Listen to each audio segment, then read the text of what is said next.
There's an airport train in London that charges you double for the exact same ride. There's a neighborhood that looks perfect on the map but will drain your wallet. And there's a £5 trick that'll save you a fortune. Look, I've been to London over 50 times and I used to run a travel agency where I customized hundreds of trips to this city. London is the best city in the world, but only if you know how to do it. And most people don't. They pick the wrong neighborhood, they overpay for airport transport, they eat at the wrong places, and they spend their entire trip walking between Big Ben and Oxford Street, wondering why they are exhausted and broke. So before you go to London, let's fix that. I'm going to tell you exactly where to stay, how to get around, including the airports, because that's where most people already mess up, what to eat and drink, what to actually do, and I will of course sprinkle in some helpful travel tips because that's what this channel is all about. And later I'll take you somewhere that proves London is so much more than Oxford Street and Big Ben.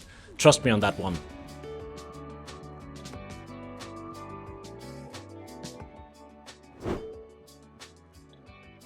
Choosing where to stay in London is probably the single most important decision you'll make for your trip. If you get it wrong, you'll spend half your holiday on the tube commuting into town. London is absolutely massive, so your neighborhood matters more here than in almost any other city in Europe. I'm gonna give you 5 areas ranked, and then I'll also tell you where not to stay. Number 1. Soho and the Covent Garden area. If your budget allows it, stay here. This is quite literally the heart of London. You're within walking distance to the West End theatres, Chinatown, Trafalgar Square, Oxford Street. The restaurant and bar scene here is incredible, and you've got Instagram famous spots like Seven Dials, Neal's Yard, Carnaby Street, all within a few minutes. And some of my must-try pubs and restaurants around here are the Marquee, if you like that whole Britpop oasis atmosphere, Scarlet Green for a good healthy brunch, and Damario for a nice family-run Italian restaurant. Soho at night is a completely different experience to Soho during the day. If you only have a few nights in London and you're looking for a lively atmosphere, this is where you want to be when the sun goes down. It is expensive and it is noisy. If you're a light sleeper, think about that. But if you can afford it, there's no better base in London. And I'll make sure to throw in loads of links to my favorite hotels in the description here on YouTube, so make sure you check those out if you're about to book a place to stay in London.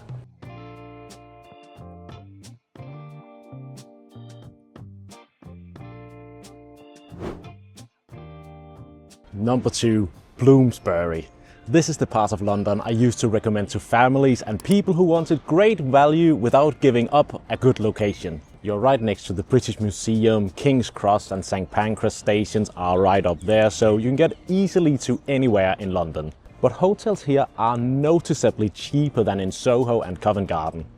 It's also quieter, a bit more residential, kids are playing football over there and people are walking their dog, which is something you don't see in Covent Garden or Soho. And in some of the pockets around here you actually get a proper neighborhood feel, something that surprised me quite a lot the first time I stayed here because we are so central. The streets here are lined with these beautiful Georgian townhouses and loads of them are converted into hotels though, but it's still a nice vibe. But because there are actually real people living around here and there's also the University College, you'll also find some good cafes and independent restaurants without the tourist markup that you'd pay down further south and southwest. And around here I really love pubs like the Skinner Arms and the Law of the Land and the Lamp.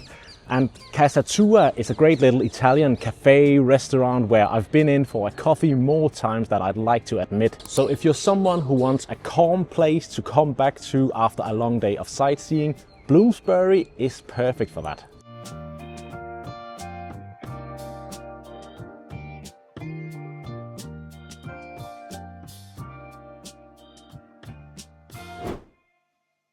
Number 3. Paddington and Bayswater. This is a solid practical choice, especially if you're flying into Heathrow because of the Elizabeth line that drops you right at Paddington station. So you step out of your train and then you're at your hotel in a matter of like 5 minutes. Around here you've got loads of hotel options, especially on the budget-friendly side. So I will say that you should definitely have a look at what the reviews say before you book one of the super cheap hotels here in Paddington, because there are also quite a lot of hotels around here that look like they haven't been touched since the 80s. Or, you know, just check the hotels I recommend in the description below. But anyways, it's a great area to stay, especially for first-time visitors. And Hyde Park is literally right there. You can walk to Notting Hill and Portobello Road, and Bayswater has this nice mix of Middle Eastern restaurants and local shops that gives it a bit more character than people actually expect. Around here I would highly recommend Norma's for Malaysian food and the Mitra for a good old-fashioned fish and chips. It's a great little pub actually. And you just need to stroll through Kensington Gardens and Hyde Park when you stay here. It's maybe not the most exciting area in the evening, I'll be honest there, but as a base, it works really well for the price. Maybe especially if you're a family and you want to stay somewhere central and kind of cheap. And with the Elizabeth line or the tube, you're in the West End in like 10 minutes.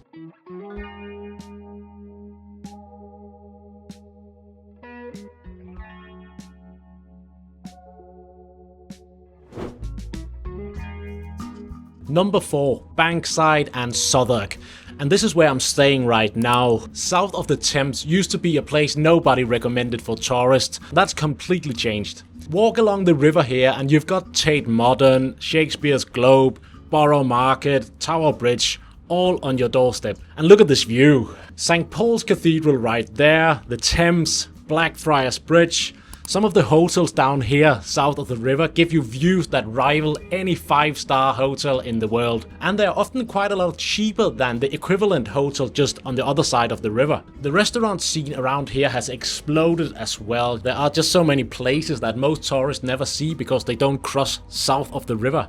Or perhaps they do, but then they'll only walk along the south bank. So I would highly recommend dipping your toes a bit more into Southwark and walk a bit south. The whole atmosphere changes and it suddenly gets a bit more real down there, and suddenly there are places that cater to locals and not just tourists. And I honestly think that this is one of the most underrated places to stay in the whole entire city.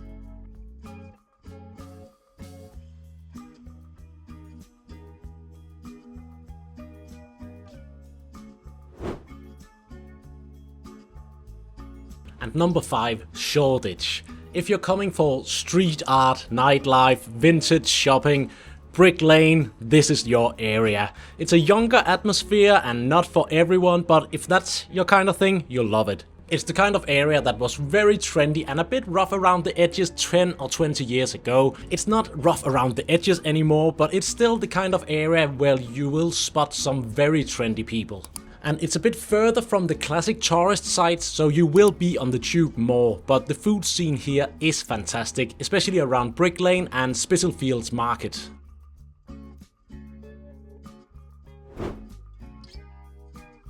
Alright, where not to stay?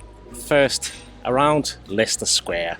I know it sounds central and it is a perfect spot if you just look it up on a map, but there's nothing here for real people. It is pure tourist chaos. You'll struggle to find a supermarket with normal prices, you know. This is where you'd end up paying like £9 for a bottle of Gatorade. Visit during the day, I guess, because you will be walking around here anyways, and Chinatown is right up there. But sleep here? No, there's no point.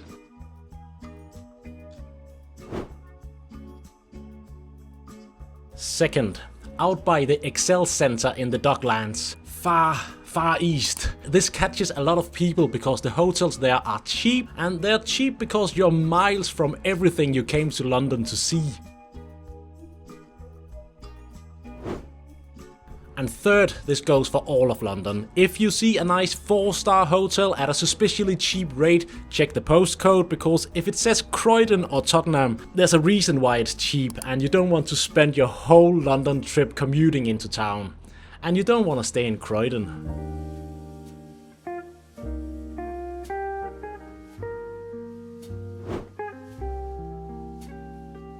Right, the London Underground. One of the oldest, if not the oldest metro system in the world. And honestly, I think it's pretty great. I know people love to complain about it, but it covers a massive area, it runs frequently, and with contactless payment, you never need to think about tickets. Just tap your phone or your contactless card when you enter, and again when you leave. It's the same price as an Oyster card, which is the old travel card they use here, or used here. A single Zone 1 journey costs you £2.80 off peak or £3.50 during rush hour.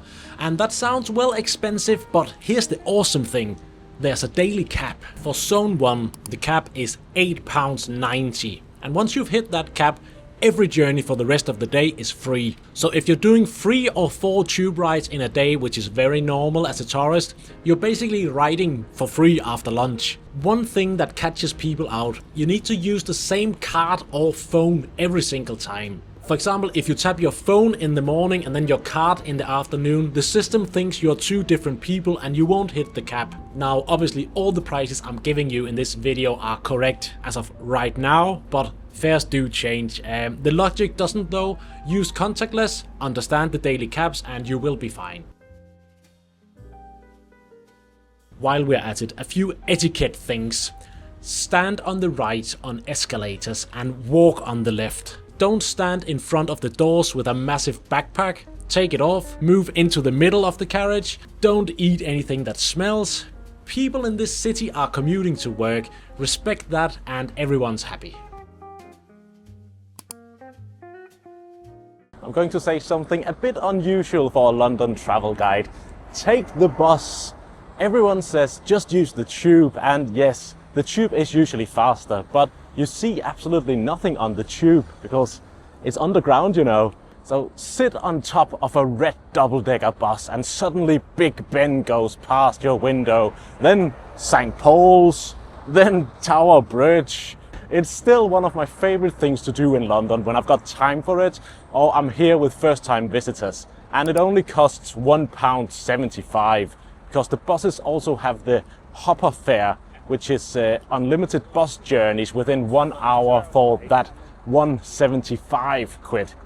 So you can hop on and realize you've gone the wrong way, hop off again, get on another bus, and it's still just 175. The daily bus cap is £5.25. So even if you ride buses all day, you'll never pay more than that. Now, traffic can be terrible, so don't rely on buses if you're in a rush. But for a nice scenic ride through the city on a nice sunny day, well, I still get completely childish amounts of joy from riding a London bus, I've got to say that.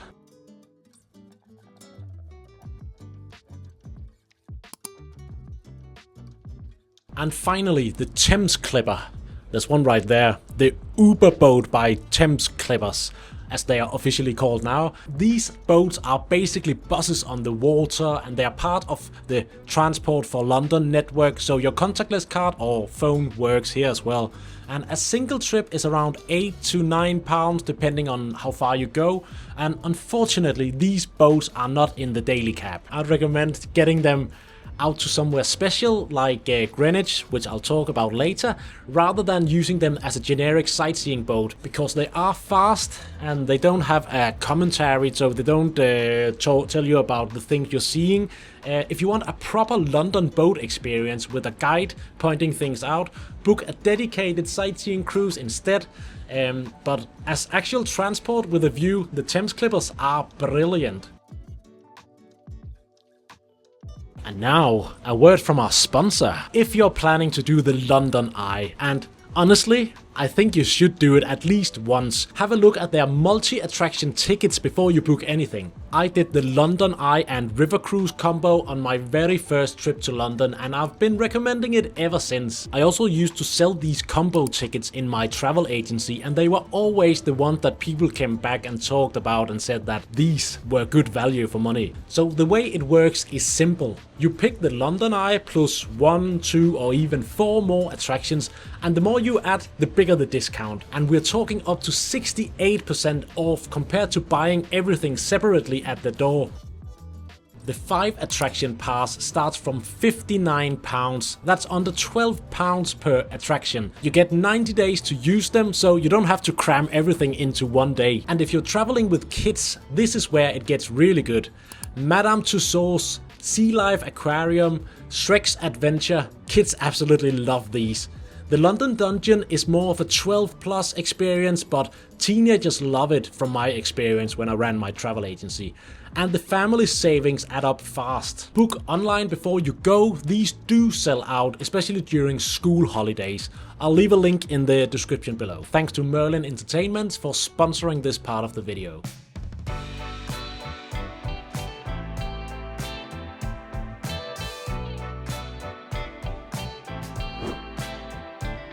I'm not going to list every attraction in London because you already know about Big Ben and Buckingham Palace, and I actually have a dedicated things to do video if you want specific recommendations, and I'll link that in the description, of course. What I am going to do is tell you the stuff that actually matters for planning your trip, because London has so much to offer that bad planning will ruin it faster than anything else. I've seen it happen hundreds of times.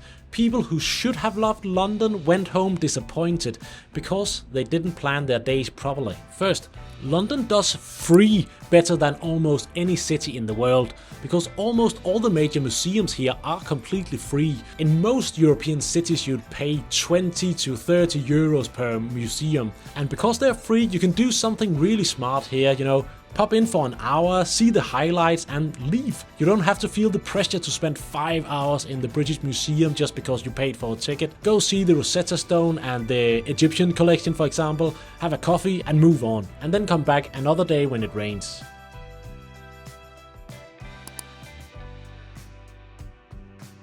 And this might be the most important thing I say in this entire video. Please, please don't spend your entire trip walking between Big Ben and Oxford Street. London has incredible neighborhoods outside the center that most tourists never see. And they're easy to get to, you know, that's the whole point of London's transport system. I'm standing here in Greenwich right now. I took the Thames Clipper here in 35 minutes from central London.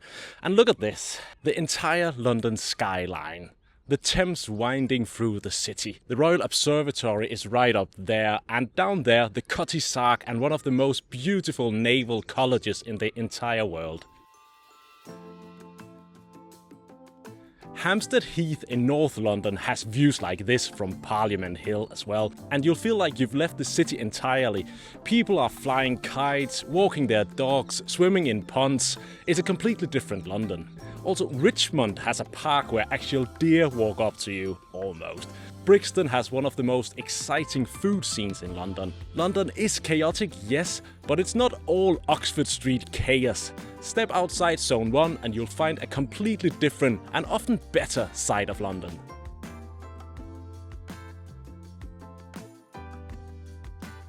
If you're into theatre or musicals at all, London's West End is the best place in the world to see a show. I'm not a huge musical fan myself, but even I find it impressive, partly because the theatres themselves are absolutely stunning. Some of them are over 100 years old and the interiors are a work of art. If you know what you want to see and you want great seats, book as early as you can, because the best seats sell out fast, especially for the popular shows. But if you haven't booked anything in advance, don't worry. I'll put a link in the description to one of the best sites for theatre tickets, and they actually have a last minute deals section where you can find really good prices on shows that still have availability. So if you decide on the day that you want to see a show, there's probably a good deal. How many days in London? 3 minimum. 5 is probably ideal, and a week if you actually want to relax and enjoy yourself without rushing. Do not try to see everything in 2 days. You'll just exhaust yourself and you'll leave thinking London is stressful and horrible. It's not. It's just that you try to do too much. And this is the single biggest planning mistake I see people do. People are trying to do Greenwich in the morning, Notting Hill after lunch, and then Camden Market in the evening.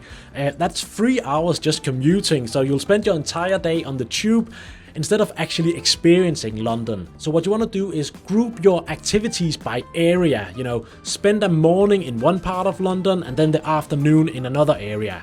one more thing. If you're visiting a paid attraction like Tower of London or London Eye, book online in advance. You'll almost always save money compared to the door price, and for popular places you might not get in at all without a reservation.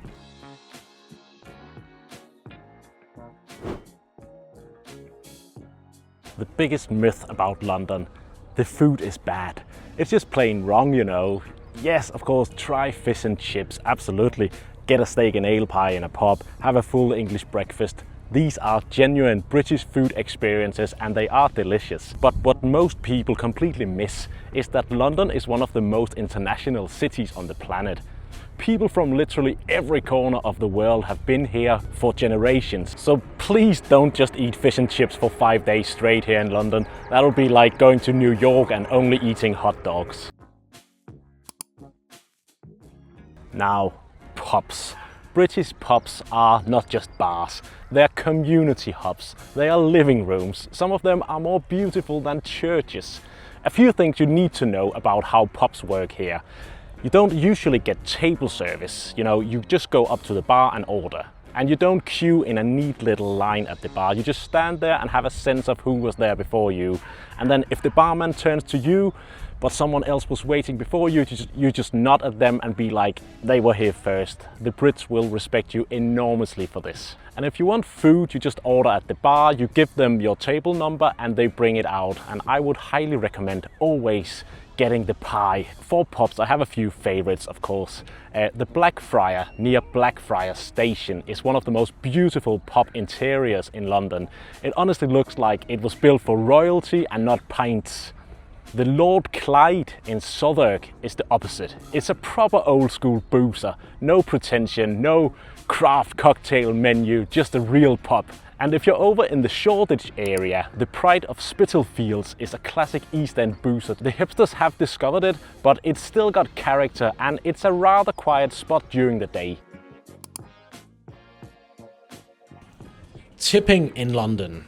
Unlike a lot of countries, it's not really expected, and most restaurants now add like a 12.5% service charge to your bill, and that money now legally has to go to the staff. So just pay the bill and don't overthink it. You can ask to have the service charge removed though if the service was terrible. And in a pub, if you're just having drinks, nobody tips, like ever, so don't stress about it.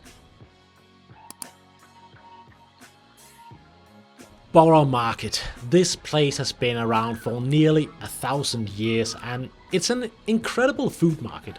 But I have to be honest here, the last few times I've been, it's been almost too much. Like, I think social media has completely blown this place up, and on a Saturday afternoon it's just overwhelming. So go early in the morning or during the week, or better yet, if you're feeling adventurous, maybe head up to Broadway Market in Hackney. It's less famous, less crowded and a bit cooler. Last food tip, and this is genuinely one of the most useful things I can tell you: the meal deal. Go to Tesco, Sainsbury's or Marks and Spencer, get a sandwich, a drink and a snack for about £5. That's less than a single pint in most London pubs these days, and like any London pub these days basically. Is it gourmet? No. Will it save you money that you can spend on actual experiences? Absolutely. And every office worker knows about it here in London, and now you're in on the secret.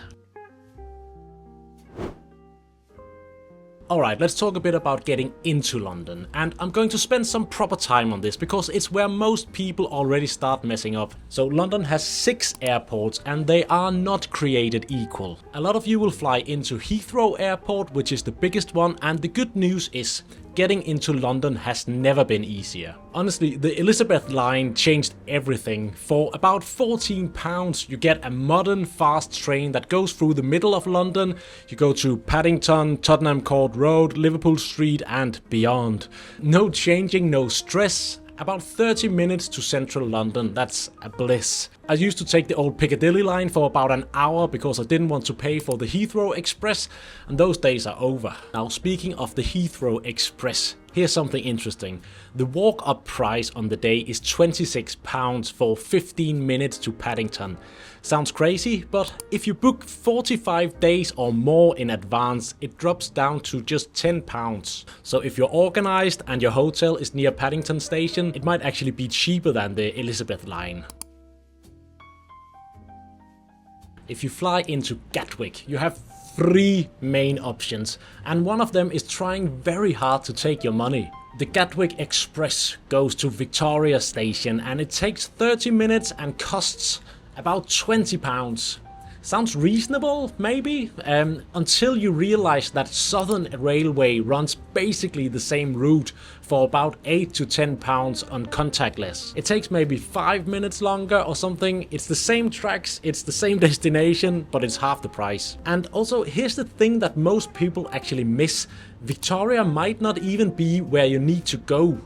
If your hotel is south of the river, like here, or near King's Cross or London Bridge, you can take the Thameslink train instead. It goes to London Bridge, Blackfriars, St Pancras, so it might actually drop you closer to where you need to be, and it's the same price as Southern. The golden rule with Gatwick: check where your hotel is first, then pick the train, and don't default to Gatwick Express just because it has Express in the name. The word is costing you £10. Now, Stansted. If you book a cheap Ryanair flight to London Stansted, congratulations. You now get to pay the punishment tax for saving money on your flight, because the Stansted Express is the only train you can get into London, and they know it. So a standard ticket will cost you £23 for a 45-minute ride down to Liverpool Street Station. But advanced tickets start from just under £10 if you book a few months ahead, so book as early as possible. And by the way, you don't have to go all the way down to Liverpool Street. If your hotel is in a different part of London, maybe get off at Tottenham Hale and switch to the Victoria line on the tube there. Could save you like 20-30 minutes and drop you much closer to where you actually need to be. One more tip: if you have a very early flight out of Stansted and the trains aren't running yet, National Express buses run through the night from Victoria Coach Station and some other stops in London. Luton. London Luton Airport used to be genuinely terrible for getting into London. You know, you'd land and then take a shuttle bus to the train station, and it felt like it took forever. But they've actually built a brand new direct link from the terminal to Luton Airport Parkway Station. So that's changed completely, and from the station, Thameslink trains get you down to St Pancras in about 25 minutes for around £15 to £18. So if you book in advance, you can actually get it cheaper, and it's not that bad anymore.